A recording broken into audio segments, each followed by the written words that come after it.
Hey, good evening guys. Welcome to back in my channel. So today we will discussing about the epilepsy. So guys, आप लोगों को पहले पता होगा कि epilepsy या सीजर क्या होता है। तो आज के इस वीडियो में हम पूरी डिटेल में पढ़ेंगे कि सीजर और epilepsy क्या होता है दोस्तों। तो चलिए जान लेते हैं पहले सीजर क्या होता है दोस्तों। सीजर वो होता है दोस्तों uncontrolled electrical activity in the brain. जब हमारे ब्रेन में अनकंट्रोल्ड इलेक्ट्रिकल एक्टिविटी जनरेट होती है तो वो जो अनकंट्रोल्ड इलेक्ट्रिकल एक्टिविटी है वो एबनॉर्मल तरीके से हमारे बॉडी में ट्रांसमिट होती है और हमारे बॉडी में मेनी टाइप्स ऑफ सिम्टम्स देखने को मिलते हैं दोस्तों। जैसे कि हमारे बॉडी की जो मसल्स हैं वो फ्लेक्शन और एक्सटेंशन होने लगती हैं। मींस कि जो पेशेंट होता है वो अपना हाथ पैर जर्की मूवमेंट करने लगता है। जर्की मूवमेंट क्या होता है दोस्तों? Abnormal movement of muscle means. So guys start करते हैं कि एपिलेप्सी क्या होता है। It is a recurrent attack of loss of activity sensory phenomena and behaviour abnormalities. Guys इसमें ये बता रहा है कि जो पेशेंट होता है जिसको एपिलेप्सी होता है तो उसके बिहेवियर में एबनॉर्मलिटीज़ देखने को मिलेगा। बिहेवियर मीन्स कि जैसे कि उसकी थिंकिंग, उसकी मेमोरी, उसका फेशियल एक्सप्रेशन, बॉडी पोस्चर, ये सारी चीज़ों में उसकी एबनॉर्मलिटीज़ देखने को मिलेगी। और दोस्तों ये जो सीजर होता है ये 30 to 40 सेकेंड के लिए कॉज होता है दोस्तों। अब देखते हैं इसमें क्या क्या चेंजेस देखने को मिलता है। So first of all abnormalities behaviour, उसके बिहेवियर में चेंजेस मिलेगा। And activity sensory phenomena means कि जो सेंसरी फिनोमेना होता है दोस्तों नॉर्मली तो ये होता है कि जो ब्रेन में इलेक्ट्रिकल इम्पल्सेस जनरेट होते हैं और वो हमारे मसल्स में ट्रांसमिट होती हैं, उसके अकॉर्डिंग मसल्स जो है तो फंक्शन करती हैं। बट जिस पेशेंट को एपिलेप्सी कॉज होता है उसके ब्रेन में एबनॉर्मल इलेक्ट्रिकल इम्पल्सेस जनरेट होती हैं और अनकंट्रोल्ड इलेक्ट्रिकल इम्पल्सेस ट्रांसमिट होती हैं, जिससे पेशेंट की जो मसल्स है वो एबनॉर्मल तरीके से फंक्शन करते हैं। तो इसमें होता क्या है कि जो नॉर्मल सेंसरी एक्टिविटी है वो लॉस हो जाती है दोस्तों। और रिकरेंट अटैक मीन्स कि ये अटैक पेशेंट को 2 से 3 बार 4 बार भी आ सकता है। तो दोस्तों एपिलेप्सी का मीन्स ये होता है कि हमारे ब्रेन में जब अनकंट्रोल्ड इलेक्ट्रिकल इम्पल्सेस जनरेट होती हैं और वो ट्रांसमिट होती है मसल्स में, जिससे बॉडी एबनॉर्मल फंक्शन करती है और इसमें बिहेवियर चेंजेस में बहुत ज़्यादा देखने को मिलता है। देन नेक्स्ट पॉइंट है it is a paroxysmal disorder of nervous system. ये नर्वस सिस्टम का पैरोक्सिमल मीन्स कि एपिसोडिक है, ये किसी भी टाइम हो सकता है। इसका क्यों ड्यूरेशन नहीं रहता कि ये उस टाइम होगा या फिर किस टाइम निश्चित नहीं रहता, तो ये किसी भी टाइम हो सकता है। इसलिए paroxysmal disorder of nervous system, इसलिए नर्वस सिस्टम का पैरोक्सिमल डिसऑर्डर है। सो नाउ नेक्स्ट हम पढ़ेंगे कॉजेज़ के बारे में। सो फर्स्ट कॉज है अननोन। इसका कोई मीन्स कि करेक्टली ऐसा कॉजेज़ फाइंड आउट नहीं हुआ है कि इससे एपिलेप्सी होता है दोस्तों। देन दूसरा है हाइपोक्सेमिया मीन्स कि ऑक्सीजन की डिफिशिएंसी। हमारे ब्लड में जब प्रॉपर तरीके से ऑक्सीजन का प्रेजेंस नहीं होता उस कंडीशन पे भी ये कंडीशन आ सकती है दोस्तों। देन वेस्कुलर एफिशिएंसी, जो हमारी ब्लड वेसल्स होती हैं वो प्रॉपर तरीके से ब्लड का सप्लाई नहीं कर पाती, उसके वजह से लीड होगा कि हमारे ब्रेन तक प्रॉपर तरीके से ब्लड की सप्लाई नहीं होगी, जिससे सीजर आने के प्रॉब्लम्स हो सकती हैं। देन फीवर की वजह से ये प्रॉब्लम्स हो सकती है। हेड इंजरी या हेड ट्रॉमा किसी भी प्रकार की हेड में प्रॉब्लम की वजह से भी हो सकता है। देन मेनिंजाइटिस जैसा कि आप लोगों को पता है दोस्तों कि जब हमारे ब्रेन और स्पाइनल कॉर्ड को जो कवर करती है लेयर उसको मेनिंजेस बोलते हैं। यदि उसमें इन्फेक्शन हो जा रहा है तो इस कंडीशन में भी हो सकता है। इंसेफेलाइटिस हो गया या ब्रेन एब्सेस हो गया, यदि ऐसी क्लिनिकल कंडीशन होती हैं तो जो है तो ये कॉज होता है सीजर या एपिलेप्सी। देन हाइपरग्लाइसीमिया, यदि ब्लड में ग्लूकोज का लेवल बढ़ रहा है दोस्तों उस कंडीशन पे भी ये सीजर्स या एपिलेप्सी हो सकती हैं। देन हाइपोकैल्सीमिया, जब ब्लड में कैल्शियम का लेवल बहुत ज़्यादा डिक्रीज हो जाता है उस कंडीशन पे भी ये प्रॉब्लम कॉज हो सकती है। टॉक्सेमिया इन प्रेगनेंसी, ये कंडीशन तब कॉज होती है दोस्तों जब जो है तो फीटस में जब बेबी का प्रॉपर तरीके से डेवलप नहीं हो पाता, या तो फिर उसमें कोई एबनॉर्मलिटीज़ आती है, तो ब्लड प्रेशर हाई हो जाता है। तो उस कंडीशन को हम क्या बोलते हैं, टॉक्सेमिया इन प्रेग्नेंसी। सो नाउ नेक्स्ट पढ़ेंगे CAV मीन्स कि सेरेब्रल वेस्कुलर एक्सीडेंट। इसमें क्या होता है कि एनी टाइप ऑफ थ्रोम्बोसिस हो सकता है, मीन्स कि प्लेटलेट का एग्रीगेशन हो जाना, इम्बोलिज्म हो गया, या तो फिर किसी प्रकार का हेमरेज हो गया। ये चीज़ें कॉज करती हैं क्या, एपिलेप्सी या सीजर दोस्तों। देन हाइपरटेंशन, जब बहुत ज़्यादा हाइपरटेंशन रहता है तो हमारे ब्रेन में प्रॉपर तरीके से ब्लड की सप्लाई मीन्स की नहीं हो पाती। उस कंडीशन पे भी सीजर, एपिलेप्सी या anxiety, many types of brain problems या अनकॉन्शियस हो सकता है पेशेंट, ब्रेन स्ट्रोक हो सकता है। So many types of patient को कॉम्प्लिकेशन देखने को मिल सकता है। Then infection of central nervous system, यदि किसी प्रकार का सेंट्रल नर्वस सिस्टम में इन्फेक्शन हो रहा है, उस कंडीशन पे भी ये प्रॉब्लम क्रिएट हो सकते हैं दोस्तों। तो हमने जैसे कि डिस्कस किया कि जो सीज़र के इतने सारे कॉजेज़ थे वो बहुत ही इफ़ेक्टिव है दोस्तों। इसका मेन मेजर कॉजेज़ तो अननोन है। देन इसके बाद जो कुछ ऐसे इसके कॉजेज़ हैं दोस्तों जो कि ऐसे फाइंड आउट होते हैं कि ये इनका मेजर कॉज है कि सीज़र या एपिलेप्सी का। देन हम नेक्स्ट पॉइंट के बारे में डिस्कस करेंगे दोस्तों। नाउ हम डिस्कस करेंगे जनरलाइज सीजर, मीन्स कि सीजर के क्लासिफिकेशन के बारे में डिस्कस कर रहे हैं। तो इसका जो पहला क्लासिफिकेशन है वो दोस्तों जनरलाइज सीजर है। अब जनरलाइज सीजर के अंदर क्या क्या चीज़ें आती हैं चलिए देखते हैं। तो पहला आता है टॉनिक और क्लॉनिक, इनको हम ग्रैंड माल के नाम से भी जानते हैं दोस्तों। चलिए देखते हैं इनके अंदर क्या होता है। It is a common type of epilepsy, ये कॉमन टाइप का एपिलेप्सी मीन्स कि 80% लोगों को यही सीजर जो है तो कॉज होता है। अ ग्रैंड माल फिट में पास थ्रू द 3 स्टेजेस।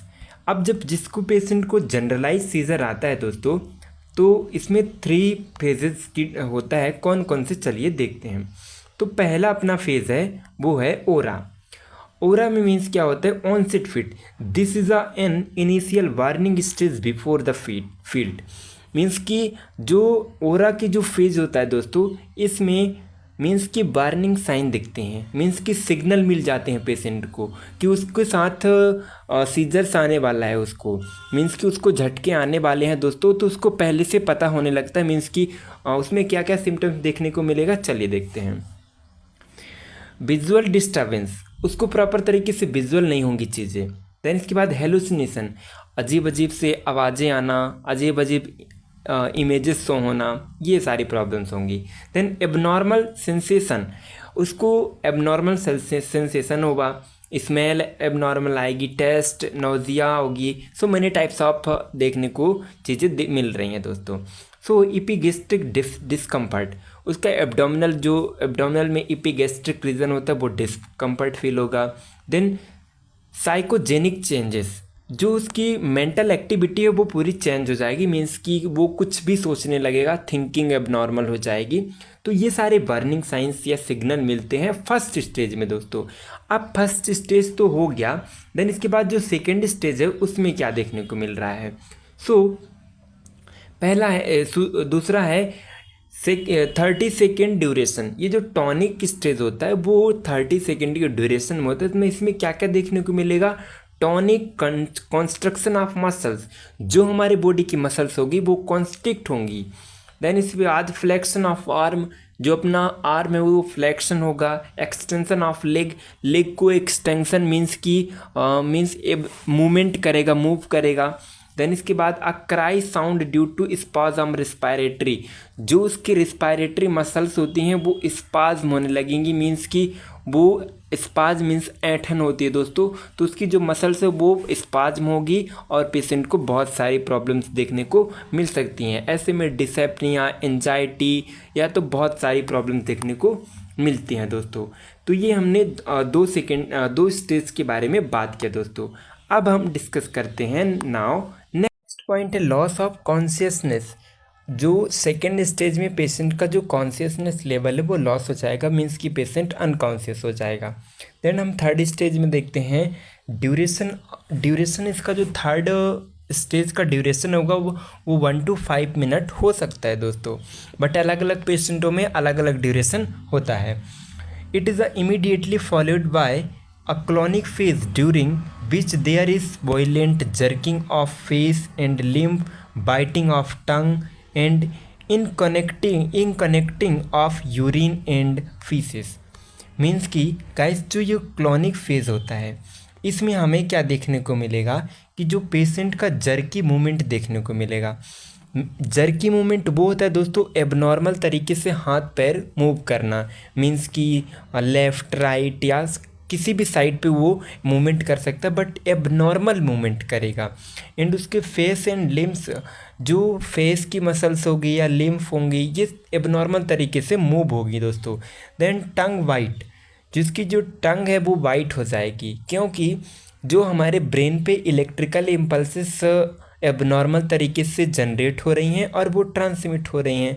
तो जिस टाइप की इलेक्ट्रिकल इम्पल्सेस ट्रांसमिट होगी उसी प्रकार हमारे बॉडी में जो है तो फ्लेक्शन और एक्सटेंशन मूवमेंट देखने को मिलेगा, इसीलिए टंग जो है तो वाइट हो जाती है। देन इसके बाद incontinence of urine and faeces, means कि फीसिस और यूरिन भी पास आउट हो सकता है दोस्तों, क्योंकि उस कंडीशन पे हमारी मसल्स हमारे कंट्रोल में नहीं रहती दोस्तों। देन हम इसके बाद डिस्कस करेंगे नेक्स्ट क्लासिफिकेशन के बारे में दोस्तों। अभी हमने पहले क्लासिफिकेशन के बारे में डिस्कस किया, अब हम करेंगे दूसरे क्लासिफिकेशन के बारे में डिस्कस करेंगे। नाउ नेक्स्ट क्लासिफिकेशन के बारे में डिस्कस करेंगे पेटाइट माल सीजर। इसको हम अब्सेंस फिट के नाम से भी जानते हैं। इसका ड्यूरेशन देखा जाए तो 30 सेकेंड का होता है दोस्तों। तो इसमें जो पहला सिम्टम्स देखने को मिल रहा है वो लुक्स कन्फ्यूज्ड, जो पेशेंट रहेगा वो बहुत ज़्यादा कन्फ्यूज दिखेगा। एंड में ब्लैंक और रोल अप ऑफ आई वाल, जो उसकी आई वाल होगी वो बार बार ब्लैंक मीन्स की पलक झपकेगा, मीन्स कि बार बार उसकी जो आई जो है तो एबनॉर्मल तरीके से मूव होगी। देन इसके बाद no respond to verbal command, यदि इसको हम कमांड करेंगे तो वो उसका रिस्पॉन्स नहीं दे पाएगा दोस्तों। तो ये हमने देख लिया कि ये पेटाइट माल सीजर में देखने को मिल रहा है दोस्तों। क्लिनिकल मैनिफेस्टेशन सिम्टम्स के बारे में बात करेंगे कि जिस पेशेंट को सीजर्स आएंगे उसको कौन कौन से सिम्टम देखने को मिलेगा। तो पहला सिम्टम्स है इम्पेयर्ड कॉन्शियसनेस, जो पेशेंट का कॉन्शियसनेस लेवल है वो इम्पेयर्ड हो जाएगा, मीन्स कि पेशेंट अपना आई वाल रिस्पॉन्स करना या तो फिर वॉइस निकालना ये सारी चीज़ों स्टॉप हो जाएंगी, तो वो अनकॉन्शियस हो जाएगा दोस्तों। देन एक्सेस और लॉस मसल टोन और मूवमेंट, जो पेशेंट का मसल्स है वो बहुत ज़्यादा एक्सेसिव अमाउंट में मूव होगा, या तो मूव ही नहीं होगा या तो फिर उसका मूवमेंट मसल का लॉस हो जाएगा। सो कुछ भी हो सकता है, बहुत ज़्यादा मूव कर सकता है या तो फिर लॉस ही हो जाएगा। सो ऐसी कंडीशन कॉज होती है दोस्तों। देन इसके बाद डिस्टर्बेंस ऑफ बिहेवियर, उस पेशेंट के बिहेवियर में डिस्टर्बेंस देखने को मिलेगा। मूड सेंसेशन, उसको गुड फीलिंग नहीं होगी, मूड में बहुत ज़्यादा चेंजेस आएंगे। एंड परसेप्शन, उसकी जो थिंकिंग कैपेसिटी है वो डिक्रीज़ हो जाएगी, वो कुछ सोच समझ नहीं पाएगा, उसको कुछ पता नहीं रहेगा कि उसके साथ क्या हो रहा है। देन इसके बाद disturbance of autonomic function of the body, जो बॉडी का ऑटोनॉमिक नर्वस सिस्टम है वो डिसफंक्शन हो जाएगा। ऑटोनॉमिक में कौन कौन से आते हैं दोस्तों, जैसे कि हमारे जो कुछ ऐसे ऑर्गन्स हैं जो ऑटोनॉमिक नर्वस सिस्टम के अकॉर्डिंग चलते हैं, जैसे कि हार्ट हो गया, रिस्पायरेशन हो गया, डाइजेशन हो गया, तो ये सारी चीज़ों में भी डिसफंक्शन देखने को मिलेगा। देन इसके बाद साइनोसिस, मीन्स कि साइनोसिस में ऑक्सीजन की डिफिशिएंसी होगी तो हमारे जो स्किन की कलर है वो चेंज हो जाएगी, ब्लू पड़ जाएगी। देन फिक्स्ड जॉ, आपने ये सिम्टम्स तो ज़रूर देखा होगा दोस्तों, जिस पेशेंट को सीजर्स आते हैं तो उसका जो जॉ है, जबड़ा है, वो फिक्स हो जाता है। देन इसके बाद डायलेटेड एंड फिक्स्ड प्यूपिल, उसकी जो आई वॉल है, प्यूपिल है, वो डायलेट हो जाएगी या और फिक्स हो जाएगी। देन इसके बाद बॉडी स्टिफनेस, बॉडी जो है तो प्रॉपर तरीके से बहुत ज़्यादा स्टिफनेस अकड़ जाएगी। देन इसके बाद इन कॉन्टिन्यूस ऑफ यूरिन जो है तो अनियमित तरीके से किसी भी टाइम मीन्स की यूरिनेशन भी, यूरिन पास आउट भी हो सकता है दोस्तों। तो ये सारे हमने क्लिनिकल मैनिफेस्टेशन के बारे में डिस्कस किया दोस्तों। देन इसके बाद वीडियो बहुत लंबी होती जा रही है, इसलिए इसका जो नेक्स्ट पार्ट है वो नेक्स्ट वीडियो में डिस्कस करेंगे दोस्तों। Thanks for watching.